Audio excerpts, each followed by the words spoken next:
Yes, my people, welcome back to another episode of Where's My Podcast. And today we're joined by a very, very special guest. We're joined by Delores Oblitey. Yeah. As you can see, we're in a different location as well. Dolores has kindly invited us to her studio space. Seeing so much creativity, and I'm just excited to have a great conversation. So, Delores, thank you for having us. Thank you for having me. Thank you so much. As you would have seen in other episodes, Delores, for like the first 30 seconds or whatever, I basically just say to the guest while you are in the chair. So your brand, yeah, when I first saw it, honestly, it was like nothing I'd ever seen before. Oh, like that much colour, especially for like a menswear brand, was like, wow. And even off camera, I remember we before we started, you were speaking to us about how you made the fabric and stuff like that. I remember looking at it and thinking, wow, I can't even really tell like what this is, like what it is. Do you know what I'm saying? Yeah. But I just remember instantly being kind of endeared to the brand since then. So I kind of followed your journey and whatnot. Oh. And also, Reese, big up Reese Shabal, my guy. Hey. He has said to us that you had seen the platform before and whatnot. Yeah. So I was like wavy because I think you had followed us before that.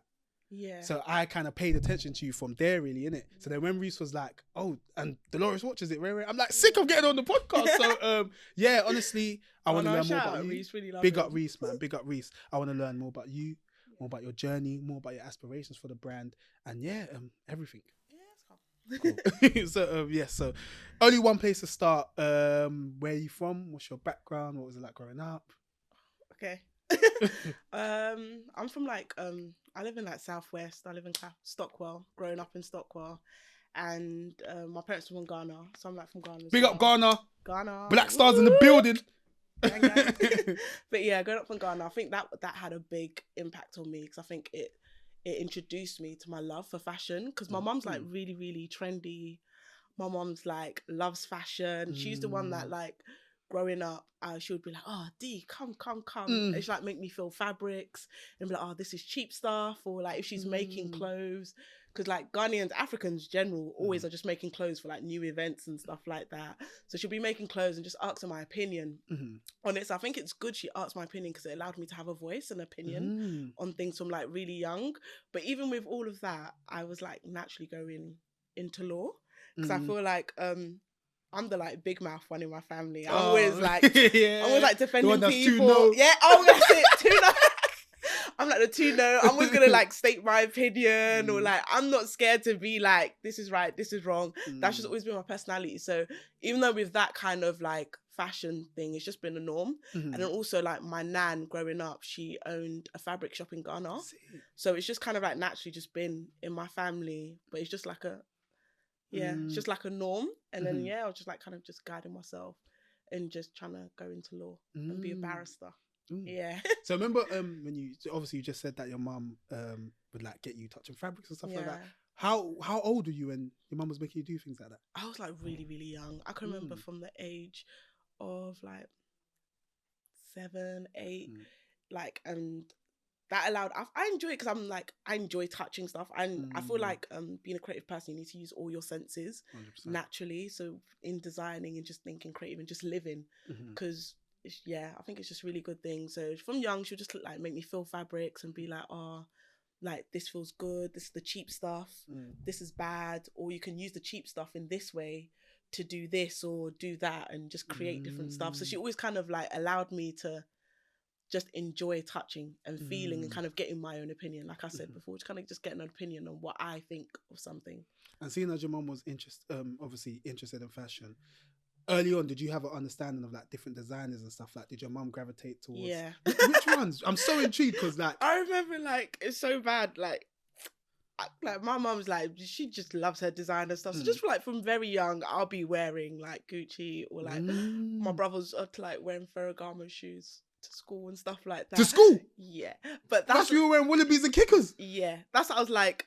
My mum just really does enjoy those stuff. So from a young age, luxury has been a norm in the sense, like, don't get twisted. Like, as you grow up, I'm like in college, I'm doing my H&M and stuff like that. I really do like Top it. Shop and that. Yeah, like that's us. That's like me. Do you get what I mean? But I think just from young mom, just let me understand that luxury is a norm, and she let me understand the quality of luxury and what makes it quality and what makes it different compared to if you go and get something else from here and So don't get twisted. We were like mixing. We mixed a lot, but design has always been kind of like a norm to me. And as I've grown older, it's still kind of like, okay.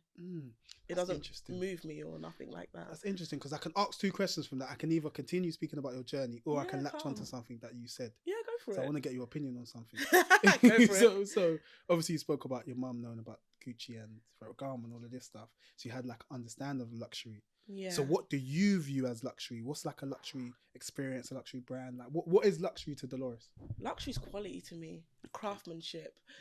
Like how you take time to really craft something, the fabrics, the feel of things, like that's luxury to me. Being made in a really good way. Okay. That's a really nice definition, quite wholesome. Wholesome. But yeah, no, I just really respect craftsmanship, and I just really respect like a quality of an eye. Like you can just tell that something different about this, or this is made this way, or the quality of this and stuff like that. So that's what I Do you know what, Delores? It's so interesting that you obviously have such an interest in fashion. You have such an understanding of it as well. Why did your family try and like push? Obviously, you told us you were not gonna say argumentative, but the one that was confident, the one that was confident enough to say her opinion. So naturally, they led you down that sort of that's the legal route type thing. Yeah. But like, did you ever have conversations with your parents where you're like, you know what, I kind of want to do fashion? It's my family is so funny. So basically, when I got introduced to actually like being like able to design, or just knowing that you can do something, was like in secondary school. I did textiles, and for textiles, my mom used to have these magazines, these African magazines, like when people go to parties and stuff, and they take pictures and they just put them in. Oh, there was magazines like that. Yeah, they used to have magazines like that. I was so like, what the grown up? So basically, we had to design something for to make. So I had no idea. So I think we were talking about this earlier about like copying, the imitation to kind of find your identity sort of thing. So then I remember my mum had loads of those magazines. I came in and I was like sitting down, just like designing and stuff like that. And through the designs, I was copying stuff from the magazine. So the stuff they were wearing, I was like copying it. But then once I started copying, I was like, oh, okay, I can change this. Or I can change that. And, oh, okay, if I mix that with that, what she's wearing, let me sketch that. And And don't get to I'm not the sketcher like that. But I can get my way around to just get an idea through. So then that's how I kind of got introduced to like just designing and like having an idea of, oh, if I do this, I can do that. If I can do that, I can do that. So then I started doing that, and I started copying prints, and then like African print material. And I'm like, oh, that looks nice. But if I change it in this color, but obviously that's teaching you design development and just kind of like teaching you how to think for yourself a bit as a designer as well. But it's not nothing I'm taking serious. It's just for textile class.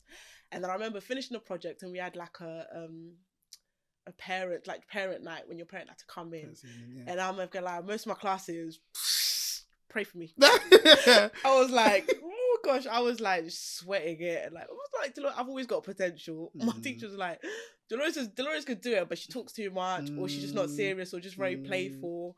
That's just me, but I can always get about. And then I remember my textile teacher went, and so I was just praying like, Lord, let this just be decent, because the others, Lord, let it just be decent, innit? So when she went there, she was like, oh, like she encourages my mum to push me into fashion. She feels like, oh, like I have a good eye, or I can do something with it. And I remember my mum was like, oh, that's nice, and she just laughed. It was like, nah, but she's gonna continue with her life. Do you know what? Let me cut you there, Delores. I love hearing things like that, you know, because it's not often you hear. Obviously, she was a textile teacher, so I can understand she would have had that understanding of fashion or passion for fashion as well. But like, often in secondary schools, colleges and whatnot, they rarely push you down creative fields and whatnot. That's so, do you know what? That is so true. But I feel like my school was like really good. One, I'm like, I got on with my lecturers. Like, I'm the charming girl that's always going to have fun, always going to have smiles for you. But one thing about me that I'm always like, I know about myself is I can do a lot. Like, I can do like loads of different things. Like, but I'm lazy. I'm not gonna lie, I'm lazy, but I can do a lot of things. Like, I can learn really quickly, and I'm really good with my hands naturally as well. So it's something that I'm like, oh, I'm really good. So that's why like all my teachers, Delores has got potential, because I'll do it just enough, and then I don't care. Like English, I can do it just enough, and then I'm like, I was part of my athletics team, do it just enough, and then and then like I was like competing like with other like boroughs and stuff for my like school and stuff like that, but I was not serious on it and the dedication that it took to it. I'm just one of those people, I can do a lot, but if I'm passionate about something, that's when I can put my all. So that's when you won't be lazy. Yeah, that's when I won't be lazy, because I'm doing it like from within, because I'm a really passionate person naturally. So if I'm doing something and I'm super passionate about it, I'm in it. I'm in it. Like, what's that teacher called? Give her a shout out. Oh, I can't remember. Delores! Okay. No, because it was one of our teachers, Miss McDermott. She left, and then another teacher came in. She had like really blonde hair. I can't remember you, but Miss, thank you so much. Yeah, we'll find her on LinkedIn after. Super love you. Thank you so much. So do you know what? Yeah. So when you were doing all that stuff and you was saying, "Oh, I can mix this, I can mix that," at that point, was that like one of the first points where you kind of realized yourself, maybe I have like a talent in this sense? I didn't really think of it as a talent. I just thought, oh, this is fun. Like, that was literally it. Yeah, literally, like, this is fun. I'm just like mixing and matching. And I think, you know, when I said I'm like really like, if I'm passionate about something, I'm gonna be on it. So basically, I think that made my parents even more push the law for me, because I was like really on it. Like, I got internships, like for the law stuff. Yeah. Oh, so you're passionate about? Yeah, like I really do enjoy it. And I was like, oh, I like got internships like with barristers. I was like assisting barristers, like court dates and stuff like that. So if I'm on something, I'm gonna be on it. But if I'm not, I'm like, I'm chilled, if that makes sense. So I think that kind of like motivated them more, like, okay, no, this is what she's on, this is like what she's really on, this is her plan, blah blah blah. So that's when I was like, okay, cool. So I think that's what made my mum even more be like, and I think at those times as well, you're thinking, how can you make money from something creative? So I think my parents just, how I do, just kind of just have a secure life, if that makes sense. So it's like, how are you making money from something creative? I know if you're going to do law and you're going to do a barrister, at least you're going to get money from that. Yeah, I think so that's for in them, their it's just mind about as well. the security at the end of the day, as any parent would think, really. Naturally. But I also find that interesting because you're oh, thank you. Don't worry, it's cool. I'll get some stuff after. Okay, thank you. Yeah, sorry. So like, it's interesting because your parents knew about fashion and whatnot, fashionable family, as you could say. But even when they could see that you had maybe something for this, a passion at least, and a talent, they still felt as though they should push you down the more secure route. But I think it's a route that they know, like, is more secure. Because I feel like just being like a black family, you don't really know much about the fashion world. You don't really see other fashion people. Maybe you might see Naomi Campbell, but she's not a designer, she's a model. Literally. Those times. So it's like, it's not like popular like that, if that makes sense. And if there were seamstresses, like round the waist seamstresses, I feel like Africans do not respect their seamstresses enough, because they, like, sometimes I'd be hearing how they speak to them, I'm just like, yo, they're making your clothes like from scratch, like with their hands, cutting themselves, like proper putting effort in. But it's like, I think, and because I feel like every event you make a new outfit, you kind of lose the respect for the craft in general. So it's like very attainable. You can and it's anyhow. Once you wear the outfit, you don't even need to wear it again. Yeah. Like, but you can pass it down, which is the sustainable aspect of it. But you don't really care for it, so it's just like, oh, whatever. So I don't think they think fashion. They'll probably call you a seamstress, not even a designer. So it's just like, so do you get what I mean? So it's just, and do you know what's interesting? Because when I've spoken to Africans on this podcast, like, for example, I was speaking to one of my brothers. He's Nigerian. He was talking about how when he was growing up or whatever, like, fashion and like seamstresses and tailors, all because of these weddings and all this stuff, whatever, it was just like such an integral part of their life that you just didn't think it. Nobody kind of made like a thing of it. It's just the norm. It's just the norm. But like, if you want to have a career in fashion, obviously that's where you need to start thinking, yo, like, this is something that, because imagine if you had been in a family that was in like the fashion world, let's say your mum worked at Vogue or a magazine or something. Oh, Lord. Imagine that. And you were in your textile class doing all this stuff. At that point, you would have realised, wow, you get it. I got this talent for this. I can take this forward. That's so true. Because at my when I went on to do my masters, there was like two lecturers there, and they were married, but they were both in the creative field. And one was the head of, I think, the masters program, and the other was like the head of like the BA kind of program. But they have kids, and their kids are really creative, and they'll talk about how their kids, like college and stuff, starting a brand and doing all of this. But I feel like it's because they know it, that it's accessible to them. It's like they've helped their kids and kind of saw the talent from young, so it's easier to nurture it, if that makes 100%. Sense. So when you don't know, you don't know. So can't really. Hopefully those things will change. Definitely. as, you know, the world develops and we start to see more people like you in particular positions or whatnot, then the young girl in the textile class can be like, you know, I can be the next Delores. Oh, I hope so. That'd be so sweet. That'd be really nice, isn't it? Yeah, that'd be really nice. But cool. So let's take it back to like your journey. So you've gone to a parents' evening. Textiles teacher has said, you should get into fashion. What kind of happened after that? Nothing really. Like, just kept doing my course, and then it got time to apply for colleges. And then I remember in my college, I applied for textiles as one of my courses, because I was like, oh, if I can't do it properly, I might as well do it for fun. So I put it down as that one, and then I went back and then like was talking to my dad, like, oh, Dad, that's what I did. And Dad was like, oh, that's nice. My dad everything, that's nice. Before he hits you with his opinion, if that makes sense.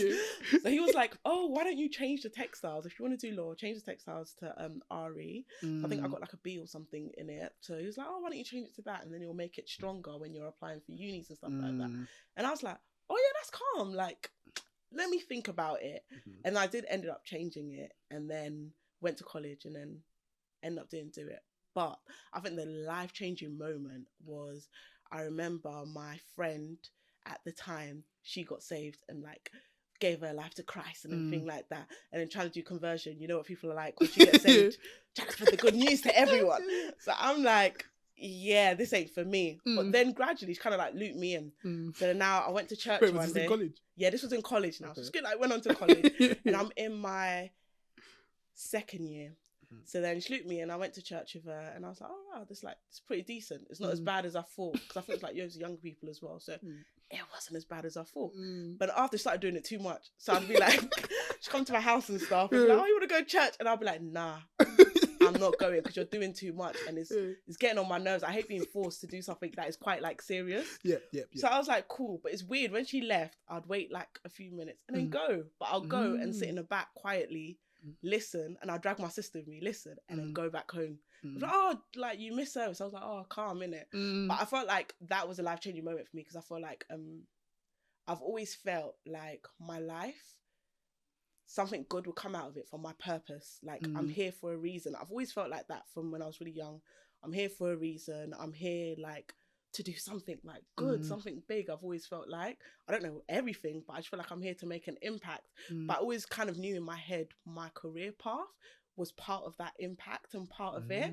And I've always just felt like that. So I just thought me doing law is like doing my part, like helping the people. Yeah, bringing justice. Helping people out, like, you know, you're wrong, you're right, come on, like, bring it. But then it's weird. I started praying, like asking God, like, God, I know this is what I want to do, but I'm good at loads of stuff. Can you kind of point me in the right direction of what you think I should be doing? So I was like, God, just help me. Like, because I felt like that part was really, I don't know, I felt like it was like a really, really important thing to me, just purpose. And I just kept praying on it. And then one day I had a dream. I'm one of those, like, I had a dream. I am one of those, I had a dream, don't go out. My sister's tired of that, but yeah, like, literally, I am one of those, like, literally. Like, my mum hasn't hit me with one of those for years. She knows she can't run that with me no more. Oh no, I'm one of those. But then I don't like telling people that, because people don't take it seriously. And when it happens, it's like, oh, you see, a girl, I tried to tell you, but hey. But nah, I'm like super chilled with that stuff. So I had a dream, and in the dream, it was so weird. I was sitting in my mum and dad's room, and then my brother bought me when I wanted to do law, my like dream uni was Bristol uni. Like, that's where I want to go. I planned it out like from young, like this is what I want to do.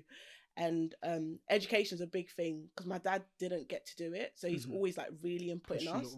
Yeah, so from a really young age, I was like, yeah, I'm doing a master's. I don't know in what, but I'm doing a master's. Like, that's just me. I'm just like, if I want something, we're gonna plan it out.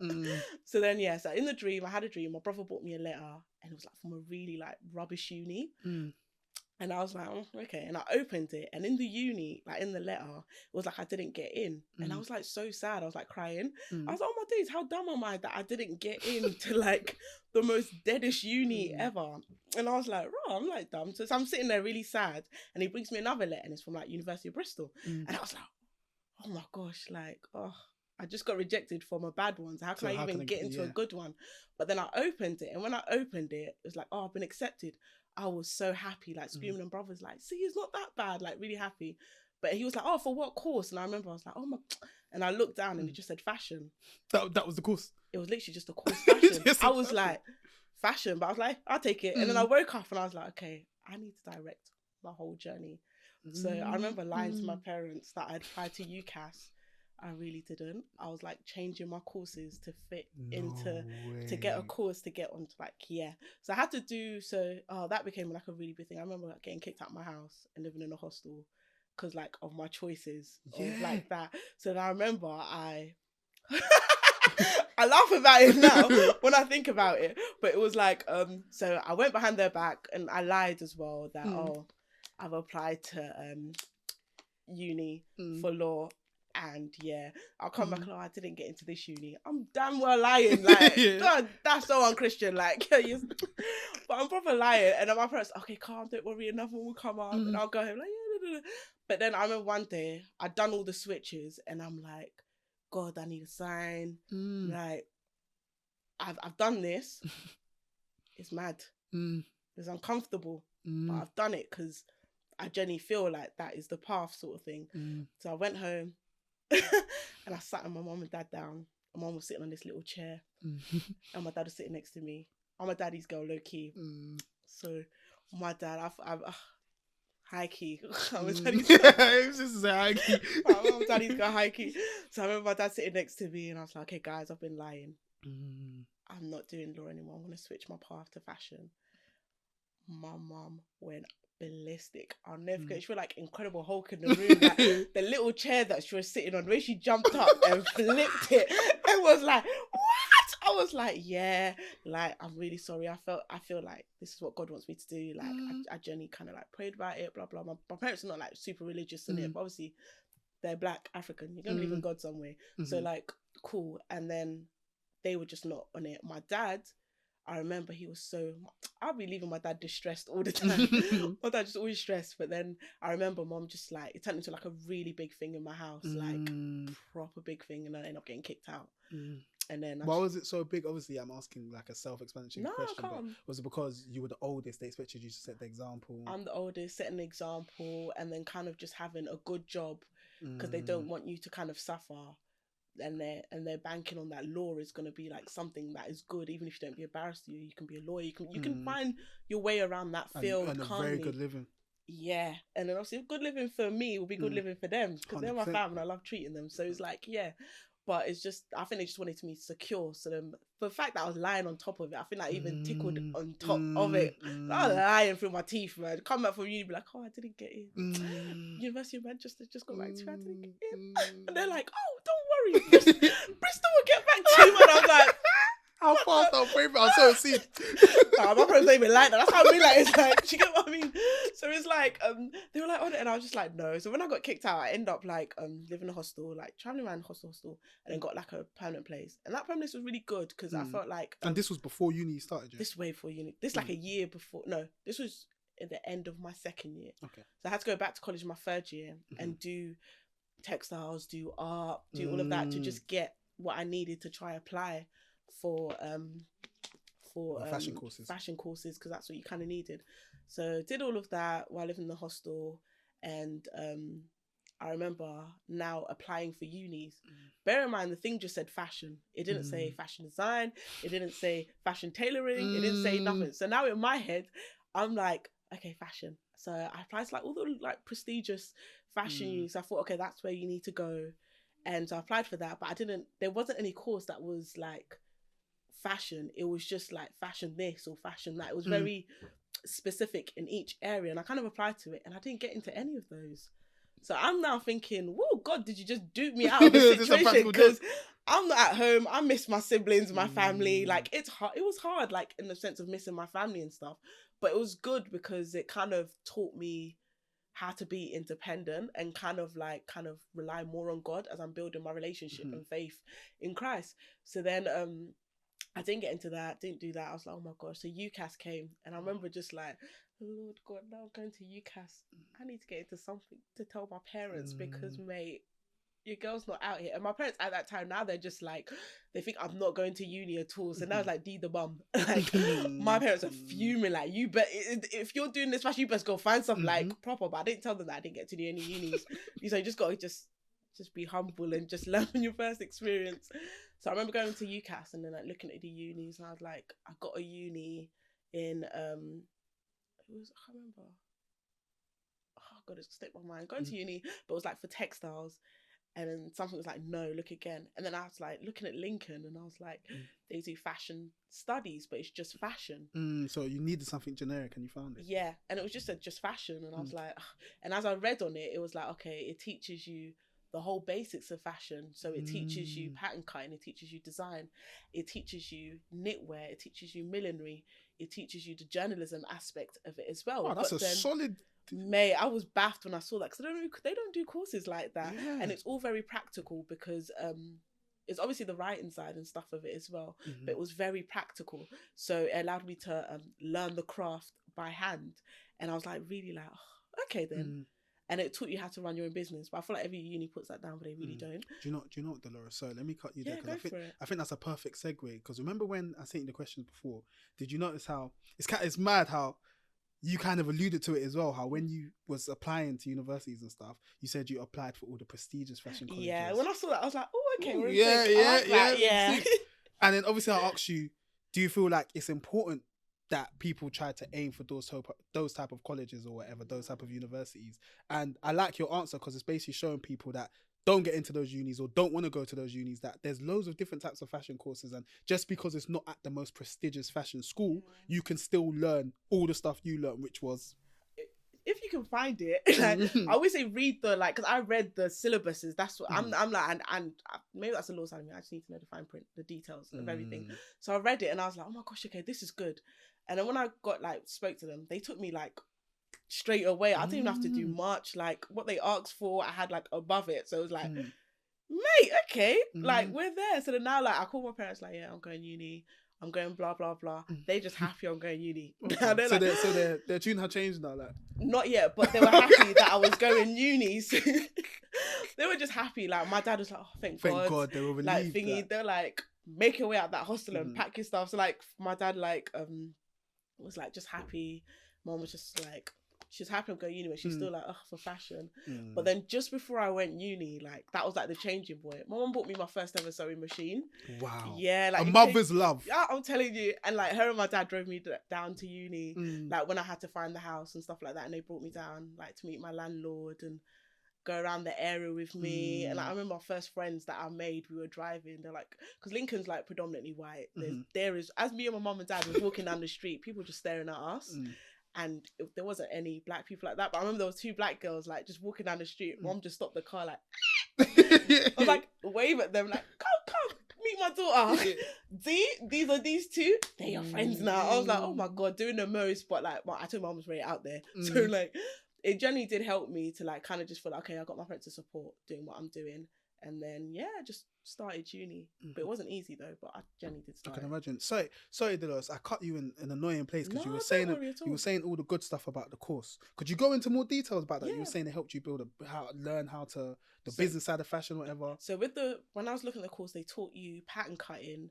Pattern cutting I hadn't done much, because bear in mind, I'm saying I want to do fashion, but I've got no proper skill. I've never done it except with basic textiles in secondary school, and when I did textiles, it's more fabric stuff, but not really clothes.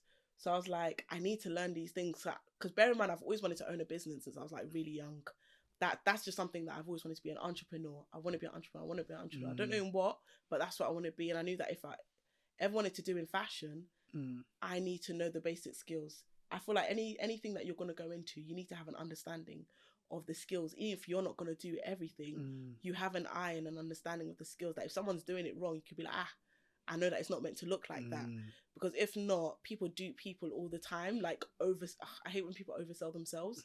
Sell yourself, but don't do too much. And then come in and then the skills aren't there. Do you get what I mean? Skills aren't skills in. Skills are not skills in. But I'm the type of person, I can work with someone that doesn't have necessarily all the skills, but just tell me the truth. And then we can work together. We can reason and come together. And I'm so chilled with that. But yeah, I just hate the overselling aspects. I just knew that I always had to know the basics of certain things. So when I saw pattern cutting, I was okay, I need to learn that. Design, I kind of have an understanding of it, but I need to understand it better. they had millinery. I've never done millinery before, but I know it's like hat designs. Okay. So I was like, okay, cool. Oh, that's what millinery is? Millinery is like traditional hat designs. Oh, nice. And stuff like that. I'm sure so many people heard that word because I thought, when am I going to ask yeah, what I'm not like a milliner, like Philip me. Tracy and stuff like that. Like, you know, the hats of queens and stuff. Oh, nice. So that's probably like hats and stuff like that. And then they had knitwear. I've never done knitwear before.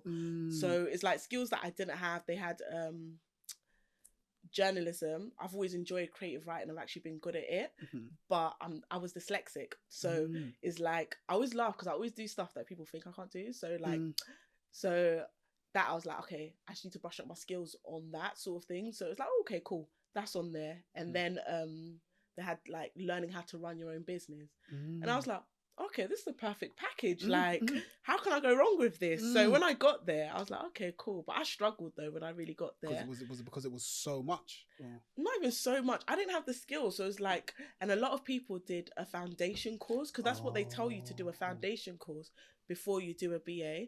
I've just skipped all of that and just gone from college to a whole BA. So then stuff that some people were just easing by, like I was struggling because I've never done it before. But I remember just trying to pull through and just be like, oh, it's gonna be alright. So how did you kind of keep up with the pace of the degree then? I didn't. I'm like, it's by God's grace that I literally passed. I remember failing. I passed by like the lowest percent. But I was like, a win's a win, mate. I'm into next year. That's when I can like do better. And I know myself. As you said, when you're passionate about something. Yeah, and I'm good with my hands. And I feel like that naturally came from my mum again. My mum, like, my dad's not a handyman. So growing up... Hey, maybe that's a problem with all of us Ghanaian men. My dad is not a handyman. Like, till this day, like, if something's happening with, like, the water, he'll call me and I'll be like, screwing and... like, my dad's not a handyman. Yeah. But it's calm, though. It's not, like... It's not for everyone. You're still a man if you can't do handy stuff. You get what I mean? Exactly. So it's still a handyman. And, like, literally, my mum, like, I remember, like, building, like, our shelves in the house or, like, stuff that's going on. So my mum would, like, a lot of my skills come from, like, just, like, normal stuff. So, and it's so weird, you know, me and her, we just, like, headbutt naturally. So it's, like, think about how my skills come a lot from her. It's like, it's mad. Whatever, mum. But, yeah, so she would like teach me how to build stuff or like putting things together, how to read instructions, and then if the instructions are making sense, use your brain now how to figure things out. And fashion, a lot of it is figuring things out using your brain. Facts. So from young, it's kind of been there. So I was like, I know I got these skills. You might not see it. Like my lecturers, they were stressed. They like, I remember when I graduated, they all came and gave me hugs and stuff. It was like, you're like one of our biggest achievements because we never thought you would make it. And I'll be like, oh, okay, I knew I would, but I just need to just get in. Once I get a hang of something, I'm there. Don't worry. That's just, I just need to get a hang of it, if that makes sense. So like when I got the hang of it, the second year, it was like game changer. Yeah. Like the end of second year was the biggest game changer because that's when I started applying for internships. But I had to use my own initiative because a lot of unis have like internships like attached as part of their course. Oh yeah, you're in industry type. Yeah, things. Mine didn't. So it's like, it's either you use that to your advantage sort of thing. So I just started looking for stuff myself, like, because I knew that, okay, your advantage, you live in London. From Lincoln, you can go home on like Christmas holidays, summer holidays, and do internships there, sort of thing. I would have to sacrifice getting a job, like obviously broke, but I'm gonna have to like just beg my dad, like, Dad, feed me, help me. And I lived at home with my parents at that time. Like I went back to live with my parents from uni, so it was like, help me. So like, yeah, my dad helped me like get my bus pass and all that kind of stuff. Yeah, but it was like I started doing internships, and that was the biggest game changer. Why? Because it made. People always laugh at me when I do this. So when I started looking for internships, I wanted internships that I can be quite involved in. So I remember I'd like, people normally be like, chase a name, chase like a big company that you can work in because it looks great on your CV, which I 1000% agree with. But while you're doing those internships, you can seek smaller brands that you're more hands-on, that you can get a feel of how a small brand is run. You can get a feel of how clothes are made, how production is put together. You'll learn more from a smaller brand if you work with them. So I remember it was like there was two brands. So it was like Alex McQueen and it was to do embroidery. Wait, which Alex McQueen? Alexander McQueen? Yeah. Oh, sorry, Alex McQueen. Because you said smaller brands, and I'm like, yeah. So that's where I was like, that's where you got to be very intentional. And with me, I'm a very intentional person of this is what I'm doing it for. So I remember I applied to both and I got both. So I got Alexander McQueen to do embroidery. And then there was another guy called Alex Matson. So both Alexes, I think that's why I cut it short. And he was like a really cool designer. He worked with leather a lot. And I was like, I don't really care about embroidery like that. It's not a skill that I want to learn. And then after doing research, a lot of people that did work for bigger companies were like, oh, they weren't really hands-on. They that's why I like reviews. People leave reviews online, you know, it helps people like into like, I'll be reading reviews like, okay, that does work, stuff like that. And they're like, oh, they got mostly coffees and stuff like that. It's not all the time, but just bigger brands, you might not be hands-on as much. But I feel like now that I'm older, I actually make good contacts maybe from bigger brands as well. Do you get what I mean? So it's like a double-edged sword, isn't it? What you want from. And I remember looking at Alex's one thinking, I want to learn how to use leather and I want to learn how to just work with leather. Even if I learn the basics, I can come back and build on it myself. I've got the basics, so it's calm. So I rejected that one, Alexander McQueen, and then accepted that one. And that was a game changer. That was like the best 5 months ever. Like, do you know what, Delores? Yeah, this conversation's going so well. By the way, no, I feel like you could be in both chairs. I don't even have to say anything. Sorry, but, no, it's good. Keep it like this. Good. I'm loving just listening. But I was gonna say, I find it interesting how throughout your whole journey, like, it's you've just been showing your bravery without even trying to. Like, as much as you lied to your parents or whatever, we're all kids. We've all been kids that have lied before. I've been lying. Oh, you were brave enough to go with your gut and believe what God had told you and study fashion.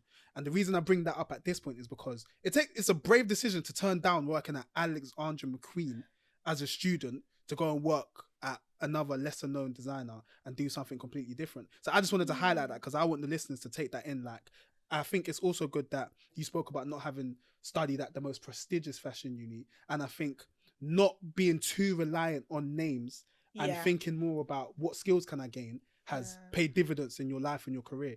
So I think the people listening need to take that in. So you can continue. You can continue. Oh God, where was I? Leather. Matson, his name was? Alex Matson. I think he works for Nike now, part of like their tech team, but he's like really good. He's got like a really good creative eye and mind. And ended up working there and it was so good. I was like super timid, I'm not even gonna lie. Serious? Yeah, I was scared because like now you're working for someone and it was free. I wasn't getting paid for it.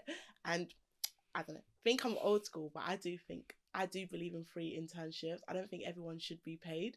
And I feel like if you're going into an internship and it's for free, you need to have a mindset of what am I going to get out of that? And that's how I did all my internships. I did quite a few internships and it was always like, what am I going to get out of this? Because I'm doing it for free. Your girl's starving out here. I'm doing it for free.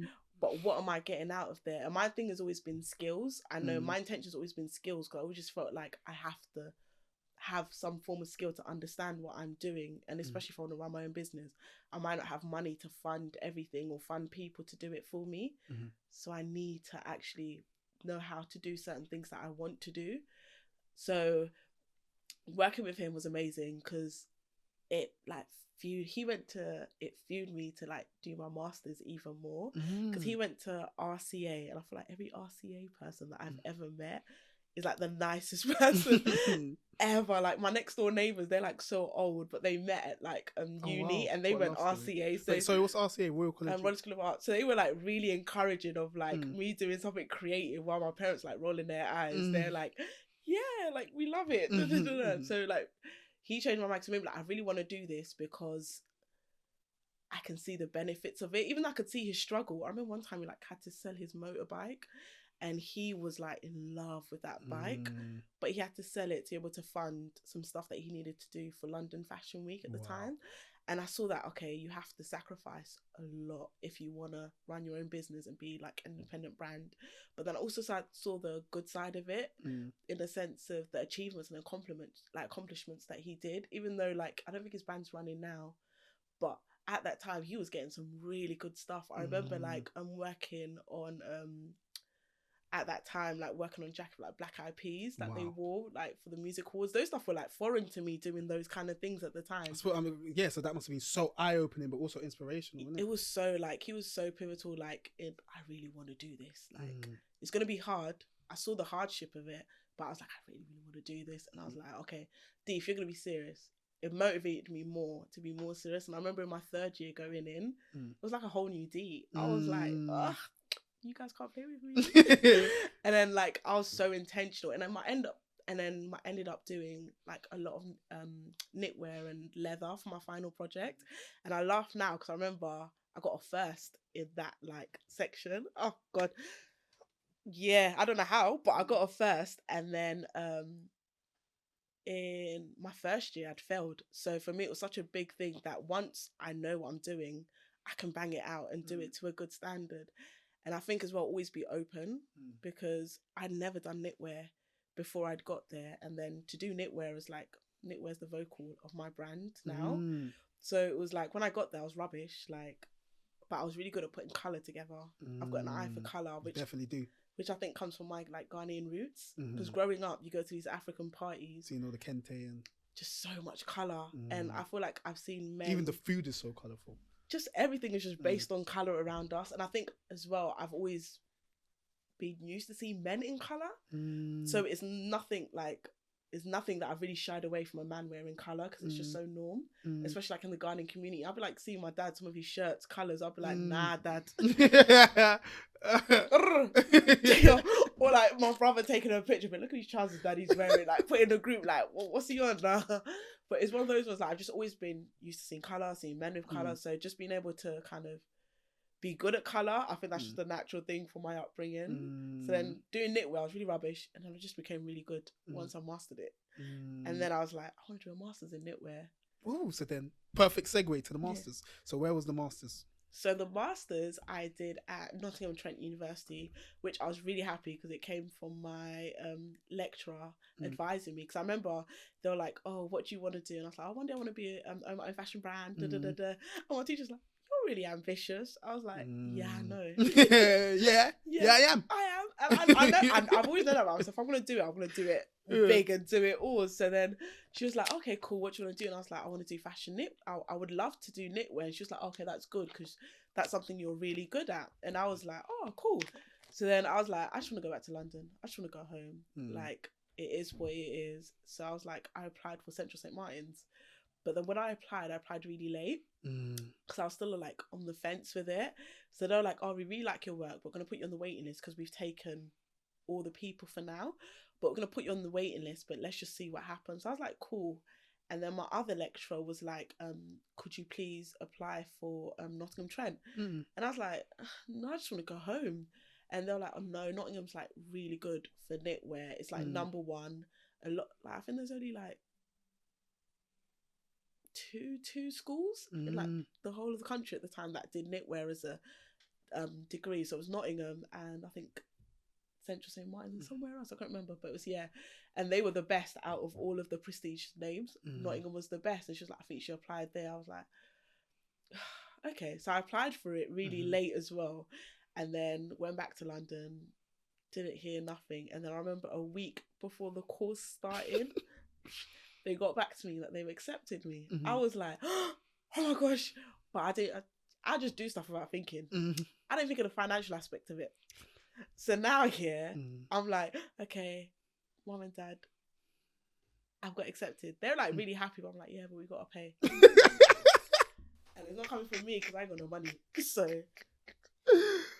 are you going to do? Like, what are you going to do? And my dad was stressing because he knows it's going to be on him.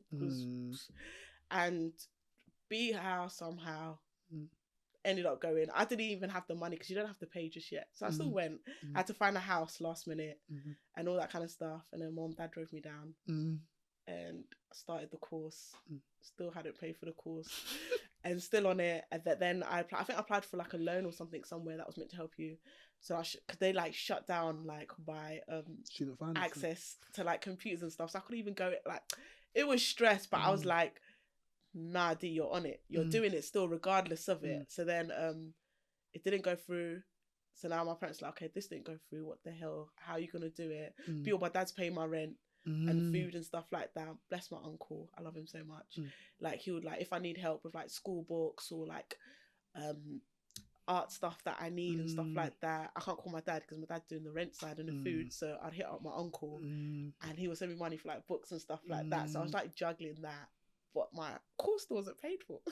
But then literally last minute my uncle came through and paid for my course. And like literally it was hard. I feel like doing a master's at a school I didn't attend originally, I found quite hard because they don't know me. They don't know my signature or identity or my learning pattern as a student. So I did find it quite hard a bit. And then also kind of being like, I think this is the only time I struggled being the only Black person on my course.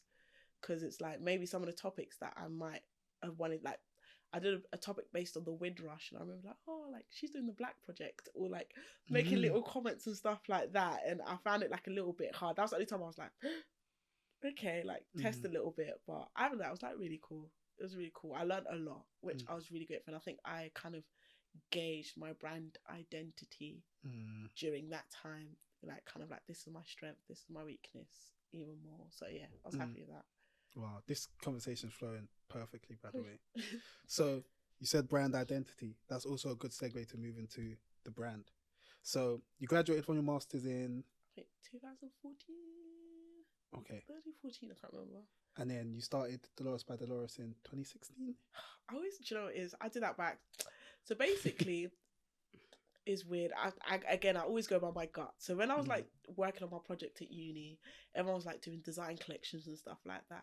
And I remember like, I felt like I was God anyway. Something inside of me was like, don't do a collection. I was like, cool, okay.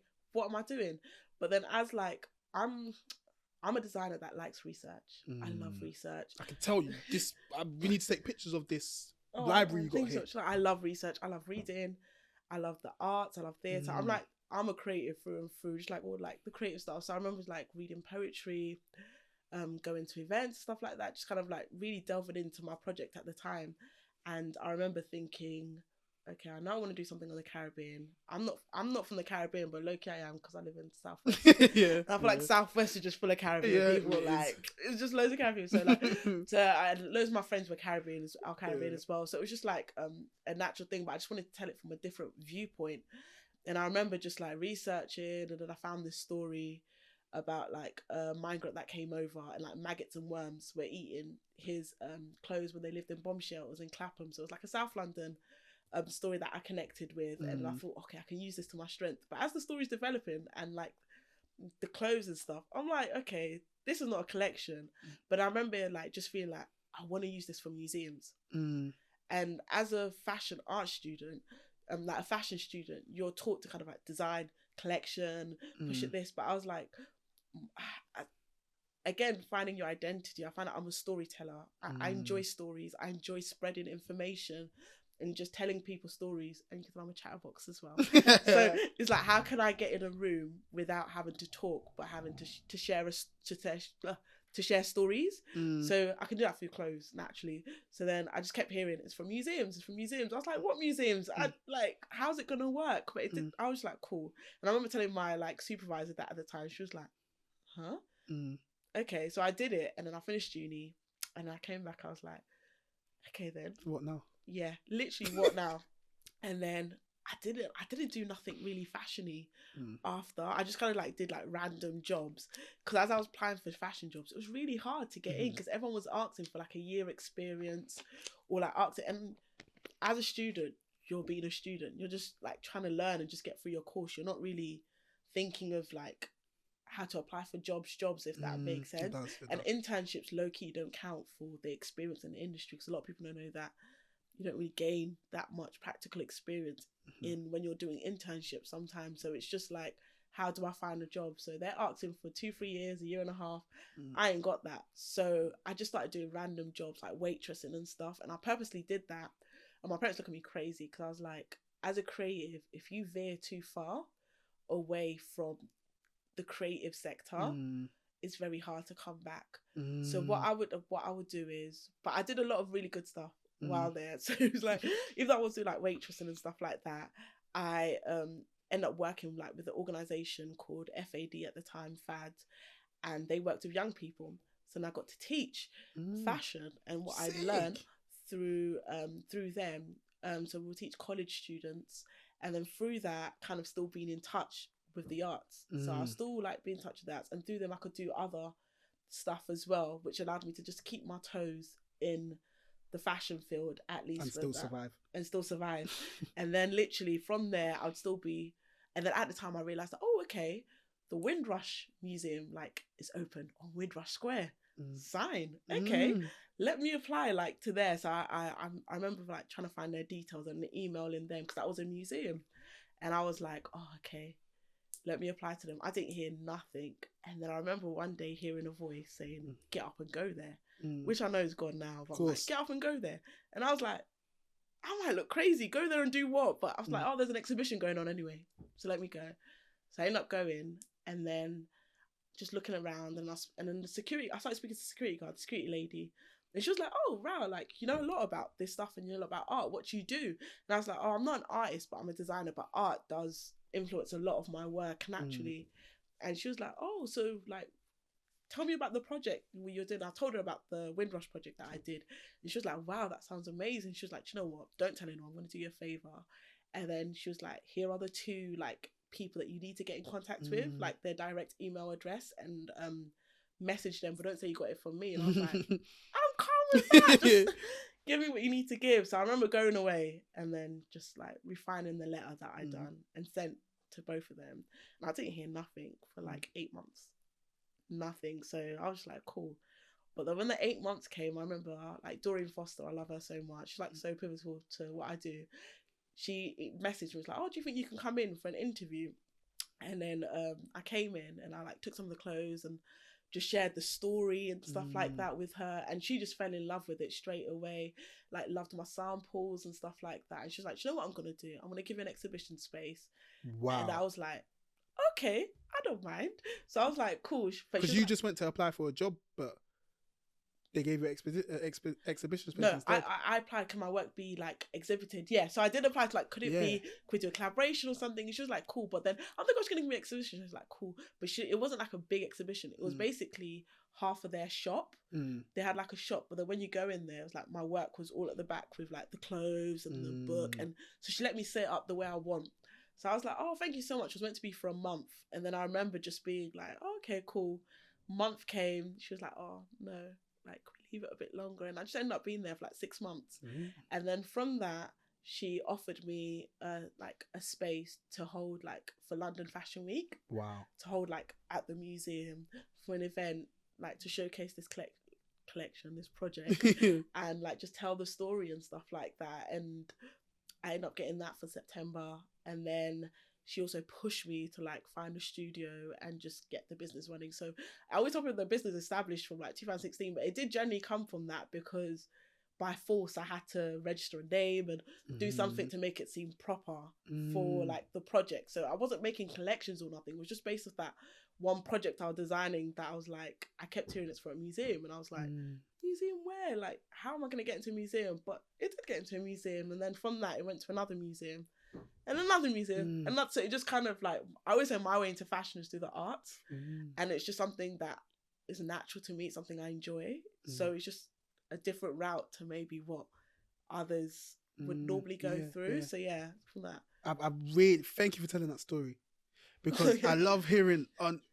Oh, sorry. So I was all the way down there.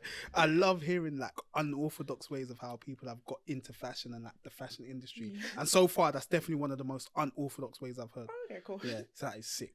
But so yeah, you're at the point where it's going in this museum, it's going in that museum, and you're having to like make a legitimate brand out of it. So what was that like experience like? What were the struggles? What things did you enjoy about it? Like, how did you come up with the name? Like, how did you build the Delores by Delores brand?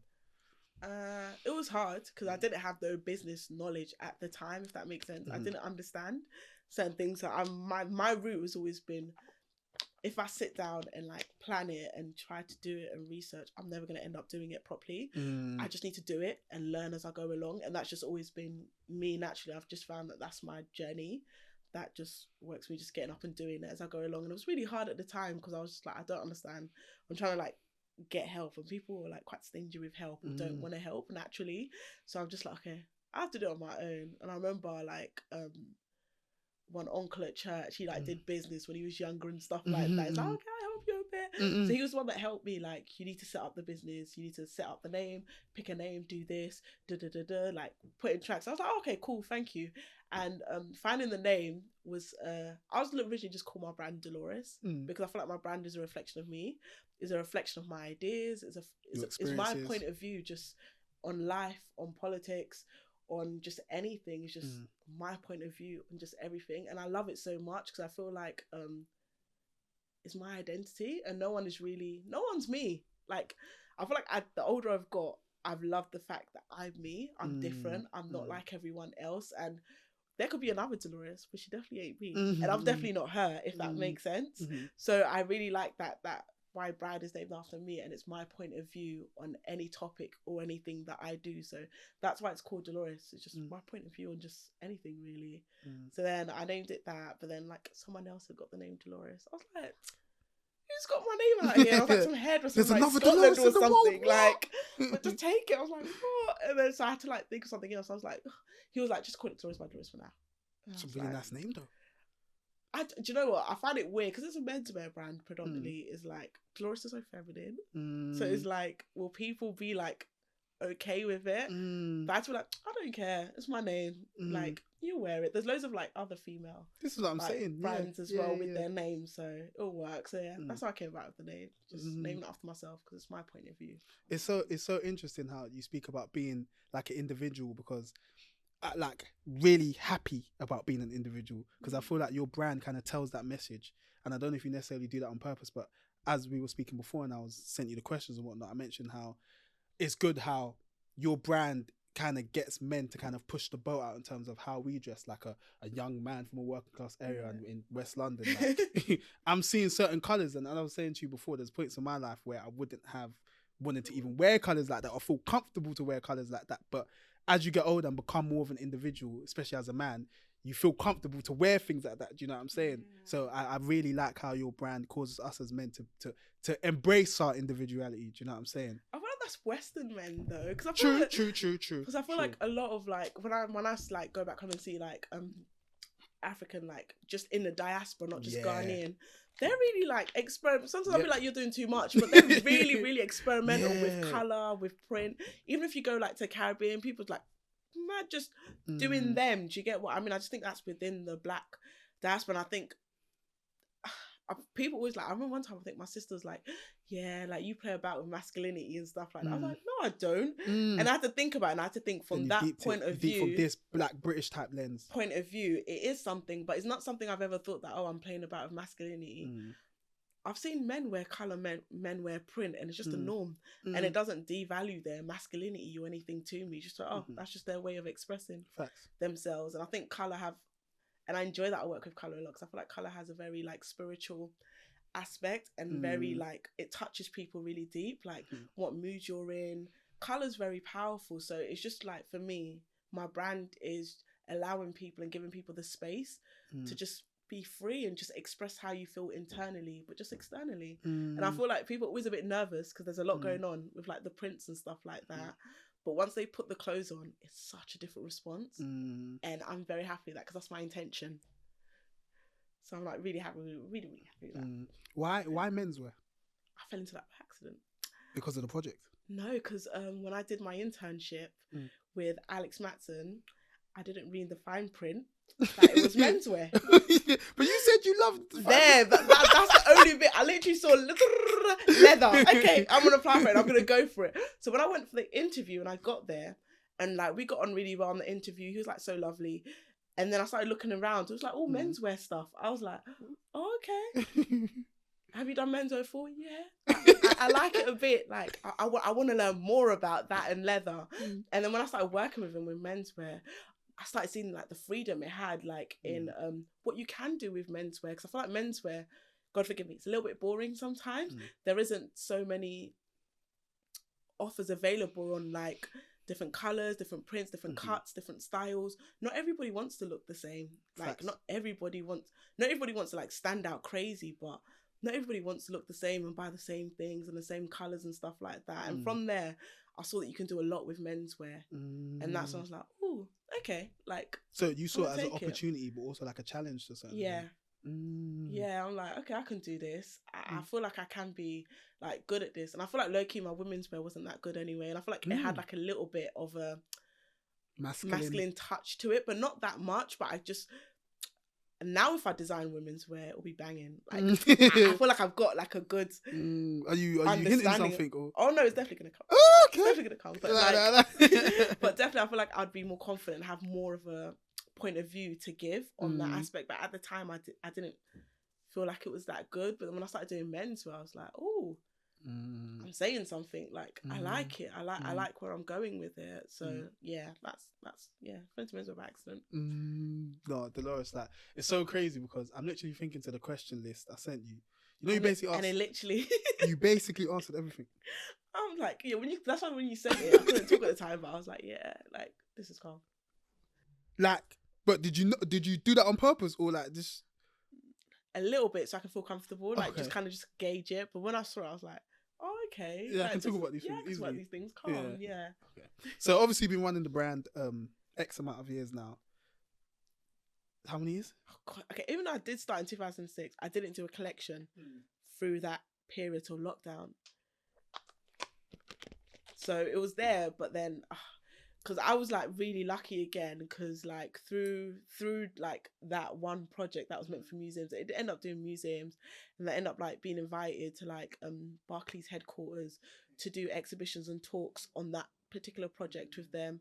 I remember there was like a group at the time that I was like super obsessed with called the Dandelion Project, and they're like an American company, and I just loved their page, just showing men like being dandies in a way, just kind of like showing different colours, different styles, showing their own, like men just being individuals like in their own fashionable clothes and stuff. And I remember emailing her, and I didn't know it was her at the time. I just emailed the company like, oh, I'd really love if you could feature my work on your website or put it on your blog or something like that. I didn't really think much of it, and I didn't hear nothing. And then one day she like messaged me, was like, oh my gosh, Delores, like I'm so sorry I've seen this late.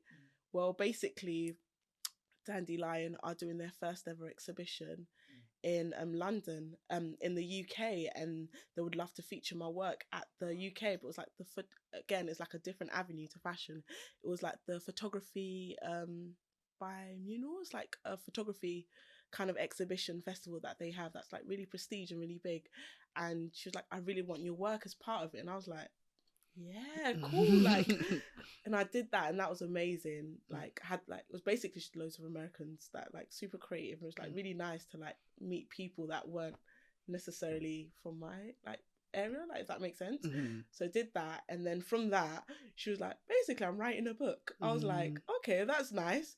I want your work in the book. I was like, I'll take that too, sort of thing. So it was like just little things that happening, but it wasn't necessarily fashion, but it was still fashion related, but in there. It was still like fashion related, if that makes sense. So it was just like, yeah, so different avenue and that. That is crazy. What a great achievement, first of all. Yeah, I'm happy. I'm always like happy with stuff, but I just feel I don't like celebrate stuff till it's like over. Because I work by myself, so it's like I'm always like have to be on it and don't really enjoy stuff as much, if that makes sense. You got to find that time though to. I'm learning to. I'm trying to. This year, make that one of your resolutions. Yeah, definitely. Yeah. I want to take that. I was gonna say, oh my gosh, the questions. It's mad because as you were talking, because obviously when I'm doing this, I always try and think about the next question. Oh no, I kind of like seeing how you work now. Yeah. So yes. But I was gonna say, oh my gosh, it was such a good question as well. Okay, Dandelion Project. Oh my gosh, I've bloody forgotten it. No, it's okay. I've bloody forgotten it. But speaking of other achievements, you did something with this tracksuit. The German thing. What was that? 'Cause again, I'm like, I always get stuff at random. So basically, after I'd put the collection together, like a really lovely stylist reached out to me, Danny Beam, absolutely love her, and she was like, oh, she's doing something with a Paralympic athlete. And she's like, oh, I'd really love to use the tracksuit as part of the shoot. And I was like, yeah, cool. Because I've worked with Danny before. I've met her before. And she was like really, really nice. So I was like, yeah, that's fine. Like, do me a favour, sort of thing. But I didn't know it was for like GQ. I didn't know who the athlete was at the time. Because we're still in pandemic phase, and like with the whole Olympics thing and stuff like that, it was like really like weird at that time. So it was like she borrowed it, and I didn't even know it was for GQ till she sent the picture back. I was like, wait, hold on, was this for that? And it was like for GQ. It was like through that I ended up like getting to talk to the athlete, and he was like, basically he ended up winning gold and silver at the Olympics, which was amazing. And Felix then kind of like, oh, they're doing a little docu kind of series on me in Germany, and I want to feature you in the brand because they really like the picture from GQ. And I was like, yeah, like, so random. I literally get random stuff all the time, like, and I just think that's just God just always kind of like just reassuring me that like you're on the right path. Wow, because it can get really hard and lonely just kind of working by yourself. So, and then sometimes just being, is this gonna work or is it not, kind of thing. And then I just get like random, really, really random stuff. So I'm just like, yeah. So I did it with him, and it was like really cool. And Felix is absolutely amazing. So it was like really nice. Yeah, that's so sick. And I think that's a great way to look at things, because are you basically saying at the moment you don't really have like a team? No, I've been doing it because basically I always say like my business is low-key pandemic baby, because I put the collection together during the pandemic, and from there I've had to kind of like learn as I go along of how to reach out to stylists, how to do this, how to do that, how to say no and stuff like that. It's a really important thing to know. Oh, it's hard, but like you have to say no sometimes. What's a good way to say no? I'll get back to you, or like not right now, but if something comes up along the way that I feel like fits, we can definitely do something. And I'm one of those people, I'm like true to my word. If I say yeah, come back to me. I'm always chill about it. Like I got you. That's it. I got two things to say. I remembered my question. Oh, okay, go on. Yeah, but the other thing I was going to say, that it's interesting that you say you obviously you're by yourself, but what I've loved about this conversation so much is that throughout your journey you've been, or throughout this conversation anyway, you've been very, I don't know if you're doing it on purpose, but you've mentioned people that have helped you in different ways throughout the whole conversation. Big on that. I'm like super big on that. Oh, my sister's like... I love that. No, I love that about you. Because I feel like in people like to like glorify the like hustle and be like, I did it on my own, and oh man, if I was to tell the story, mate, you're missing out names when you tell the story. Like, but I feel like they've been really like, I've always said it's never been like well-known big people that have been like helped me in my life and helped me on my journey, but it's been people of importance and where they are, and they've always been a big help to me. And I'm one of those people, because I don't get a lot of help and I do stuff on my own, when someone does help me, you're so grateful. Oh, I'm so grateful, and I'm very loyal, so it adds more to it, that you know what, you helped me when I was down, what do you need, or like when I'm up, what do you want, sort of thing. And I'm just always grateful, because you don't have to help in this life. You don't have to do nothing for no one. So you know, true. It's not by force, but the fact that you did it, I'm grateful. No, I love that, and it's crazy because even when we were speaking off camera, you said that we literally had literally said it when you was like, yeah, like no one does anything by themselves. No. And throughout during this conversation, you mentioned your teacher. You mentioned a security guard at a museum. What, my teachers, I absolutely love them, because I remember when I got my studio, I had no equipment. I had to build this from scratch, like all the machines and stuff like that. And my lecturer from like uni, which I hadn't spoke to, my knitwear lecturer, bless her, Polly, absolutely amazing. She was like the technician when I was at uni, and then we ended up doing the MA course together. Wow. Most random. What the hell? She did it like literally all the way in Nottingham. She ended up doing like a part-time course there, and I did the full-time course. But even during the part-time, I'm like, oh, Polly, what do you think? She was like, but she's always encouraged me to think for myself, or not to overstep, but just be like, do you think for yourself? And I remember when I got the machine and when I got the studio, I messaged like her like, oh, are there any machines that I can buy, or any yarn that you guys that I can buy off you and stuff like. She's like, oh, don't worry, we're closing down the knitwear department. I was like, oh, no. She like, so I bought the machines for like dirt cheap off my old uni, and then she sent me like a bunch of yarn. Wow. That I can work with. So I'm always like, materials aren't cheap, boy. Things are really not cheap. So the fact that she gave it to me for that, and then just like, I'm always like chilled. I'm like, thank you, Polly, so much. To this day, I still like have her on Facebook, like, hey, Polly, like, she's amazing. Like, literally, I've always had just like really good people that come through that. I don't know if they believe in me, but I'm sure they do. I'm sure they do. Let me see something. They must, because as you said, when you put your mind to something, you've achieved that, and you've shown that throughout your career, throughout your life. Do you know what I mean? From the studies. I'm honest with you, I'll bug you if I don't understand something. I'm gonna bug you till you find me annoying. But once I get it, I won't bug you.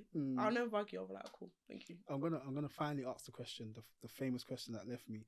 But you said collection. Yeah. So that was your first ever experience of making a full collection during lockdown. Yeah. Yeah. Wow. So what was that process like? Because obviously originally the concept of the brand was based on that individual project. Yeah. So now it's like, what story were you telling? Did you have to tell a different story? Was it just an extension of that? So what was that? I'm intrigued to hear what that was about.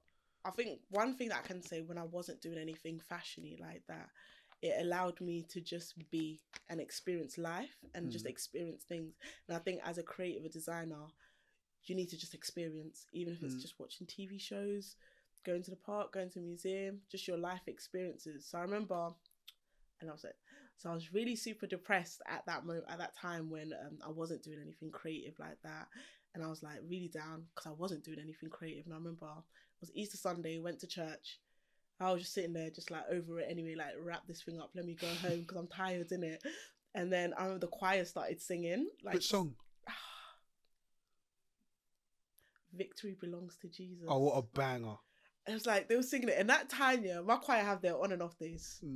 Days where they're sounding like they're in heaven. And other days, they're sounding like everybody drinks some green tea or everyone drinks some lemon and tea or just gargle. But that day, they were singing like them and Jesus were just like, oh, just there. And I was like, wow. And I remember just sitting there and I just started crying so heavy. And like, but then while I was crying, I felt like such an uplift, like something just lifted off me. And it's so weird, from that point on, that's when I just started feeling more like free and more kind of creative again.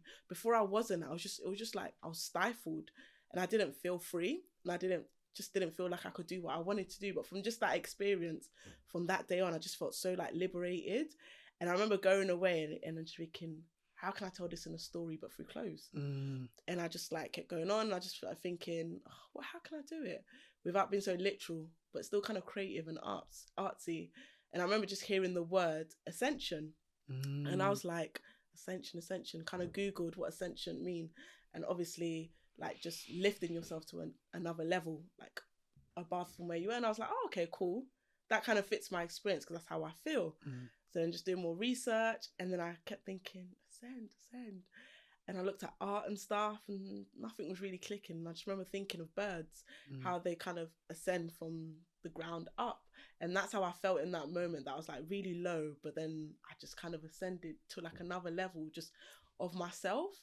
And then I'm thinking, okay, how am I going to put this in a collection? Because now this is my collection. Like I said, I'm a storyteller. I enjoy just telling stories. So it's just like, how can I tell this, but in a creative, artsy way like before? So I was like, cool. Started looking at different birds, started looking at thingy, and then I realised my strength is in colour and print. Now, how can I do that in a way where it's still tasteful, still luxury, but just very mature and kind of tasteful, but fun. And kind of when you see it, you feel kind of a joy and kind of like a freedom, because those are the feelings I wanted to express. And I started playing around with colour, and I always laugh when I tell people this because I think it's such a weird thing, but working with colour, I taste colour. So when I'm putting colours together, I taste it. And sometimes I'll be like, oh, this colour's a bit bitter. It's not going to work with this. Or like, oh, okay, saliva's moving. This colour works. So pairing colour together, I taste it. So then I'll be like, okay, this colours work together. This don't. And I kind of like paired it with different birds and stuff like that. And then I just started just putting this collection together bit by bit. And then thankfully, the manufacturing company that I worked with, when I had a consultation with them, they were so good. Like the consultation was just kiss in the sense that they helped me kind of like source where to get yarn from, like that fit the colours and stuff like that. And they kind of just saw my vision from point of what I was trying to do with my knitwear. And yeah, it just went so smoothly. The making like is always my favourite bit. I wish I could just like hide away and make all the time, just create. But yeah, it just went really smoothly and just I think I got what I wanted. I think I got what I wanted. I think I got the feeling. I'm so happy I remembered that question, you know. Because that was such a good story. Oh, okay. Oh, yeah. Oh, my days. Wow. But yeah. Okay, so I was gonna say storytelling. Yeah. Why is it so important for brands to tell stories? If you think it is, anyway. I think it really is important for brands to tell story because it allows people to come in, and I feel like it's like the trick of the Nancy Spider, like the storyteller. Like you entice people by just hearing stories, and I think people can find themselves in different places and different stories. Like the story of just like me saying that I felt really depressed and really down. Mm-hmm. You don't need to go to church to have like to feel depressed and down. It can happen to anyone. Do you get what I mean? And someone can identify in that and be like, oh, like I felt like that before. Like, oh, how did you use that to come out of something? And my whole point of storytelling is my way of telling stories, like from down to up or from good to bad, or like it's a journey. Life's a journey. So I think it's just very important to tell stories because people can identify themselves in those stories. It's a great answer. Okay. Do you know Delores? Like Loki could like no, that was like, lovely can answer. identify themselves. Lovely answer. Right? Like I'm gonna start rounding off the conversation, but I've been thinking it's mad because obviously as I'm listening to you, I'm having to think about questions, but my emotions and my own thoughts are kind of coming in your own like personal style. Yeah, like, that's good. So I'm just thinking about loads of stuff, and as you've been talking and telling your story, I've literally been saying to myself, I'm so happy we have this podcast. Because hearing stories like this like are so inspirational. It's like, you know, when I have these conversations, I'm always trying to get keys and gems and But throughout hearing your story, it's like you just saying your journey and the things you've been through. There's just been so many things that are going to touch people from like an emotional standpoint, but even from like a tangible standpoint as well. That people knowing that they don't necessarily have to think about studying in certain places because they can go and do a course somewhere else that's more suited to them, or people just knowing that they got to think outside the box when it comes to certain things. Definitely. And people maybe being by themselves, which most people are when they're starting a brand, but kind of looking at the world as their team in a sense, because with you it's like everything's an opportunity. Do you know what I'm saying? So I've just honestly, this conversation's been amazing. Like, thank you. So like oh, it's been a good one still. It's been a good one. So as I said, I'm going to round off. We asked this question to all our designers, the very last question. What would be your main piece of advice to the next generation of like designers or like people who want to get into fashion really? So say whatever you want. I think I have two. Yeah, perfect. Yeah. I prefer two. Okay. One, I think it's like the most cliche thing ever, but just be yourself. And I don't think that's that cliche, you know. I feel like it's the most cliche answer, but people don't do it. That's why it gets repeated so much. The power of being yourself, it's so crazy. Like for me, I feel like I have always been that kind of like quirky. I'm quirky. I'm nerdy. I'm like dramatic and everything like that. And that's not popular with everyone, especially like a black girl from ends. That's not popular with everyone. And the fact of having to kind of push through and just be comfortable being myself, it allows me to do what I do because, like I said, the brand is a reflection of me. So it allows me to just kind of just be free and do what I'm meant to do. So really learning yourself, which doesn't come easy, is such a great power. Take time with yourself. Don't be hard on yourself, but get comfortable being yourself. Get comfortable being by yourself sometimes, and just feel comfortable being you, because there's such a great power in it that even we don't realize it till you're older, I feel like. But really learn yourself and gain an identity, like really know yourself and gain an identity.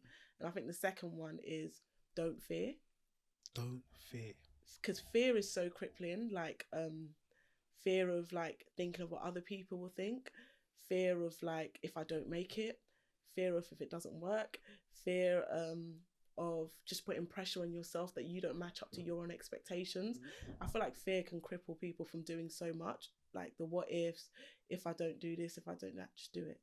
Like obviously don't do too much, whereas like like when I say don't do, like think about what you want to do sort of thing, like think of the direction and stuff you want to do, but just do it. Like don't worry about what other people think or even what you think of judging yourself as you're doing it. Just kind of do it, because I think with my journey, if I allow fear to cripple me, I wouldn't get anything done at all. It's like I don't have time for fear to cripple me, if that makes sense. So take fear out. And though I feel like it's easy said, but when you're in the motions and stuff, it's really hard. So I just think really try to be fearless. And that's what my brand is all about, like liberate like just being free, like not feeling bound, feeling liberated. And that's something I always chase in my life, sort of thing, try to have around me.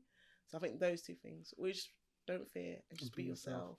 Imagine if you were too scared of your parents, you'd be a lawyer right mate. But I thank God though, like he gave me that personality, like naturally of like, I'm gonna say what I'm saying, but don't beat me though. But I'm gonna say what I'm saying. But like, I thank God for like, there it goes back to being myself. Because if I wasn't myself throughout this journey and I kind of just like was like timidity or kind of quiet, I wouldn't do half the stuff I'm doing. I am a risk taker naturally in the sense of, okay, do it, let's see. All right, do it, let's see how it comes out. Like even working with my manufacturer, sometimes they'll be like, okay, this doesn't work practically. I don't think we can do it. I'm like, okay, all right, try it anyway and let's see. Oh, it doesn't work. Okay, what other way can we do to make it work? All right. Oh, okay, what if you change that to that to that? And they'll be like, you're getting on my nerves. I'm like, do it, please. That's where my charming side comes in. And then they do it, and then we end up coming with something that maybe I didn't think would come out, and maybe they didn't, but we've come up with something different. So that's where be yourself. Even if people don't like it or feel comfortable, be yourself, because it will benefit you. Like God made you like that for a reason. Do you get what I mean? So just be yourself. Dolores, thank you so much. Oh, cool. Honestly, this conversation was so motivational for me, so inspiring, so emotive as well. And I'm sure the listeners are going to love it as well. Like, just hearing your story, I'm so excited to see the next parts of your story. Because once somebody's on this podcast, I don't think there'll ever be one person that's just going to be on this podcast once. Do you know what I mean? Because now I'm locked in with you lot. Do you know what I mean? Next time you go on and achieve X, Y, Z in however many years, you come back on this and you tell us what the last 5 years was like. You know what I'm saying? And because you're such a good storyteller, maybe I might cry. I think maybe I might give you the tears that you wanted. Maybe in this episode, but we'll save that for next time. Next time we'll get that next time. But yes, I'm really excited to hear about how the story continues. But again, thank you. Can you tell them where they can find you, what they can expect from the brand and whatnot? Okay. Sorry. My Instagram is Delores by Delores. So Delores spelled DELORES by Delores again. Just repeat. My personal Instagram is Delores Jess, and you can find my website www.deloresbydelores.com. Yeah. Perfect. And yeah, you know where to find us. WMTV_. Sorry, Rash. You know where to find us. WMTV_LDN. Thank you so much for listening, watching. Hope to see you in the next episode. But yeah, as I always say, keep it locked. Thanks for watching another episode of Where's My Podcast. If you ever want to take in future episodes on the go, you can find us on Spotify and Apple Podcasts. Whilst you're there, please leave us a 5-star review. It would really help. And also, don't forget to follow us on our Instagram, WMTV_LDN, to keep up to date with the latest goings on in UK fashion. Keep it locked.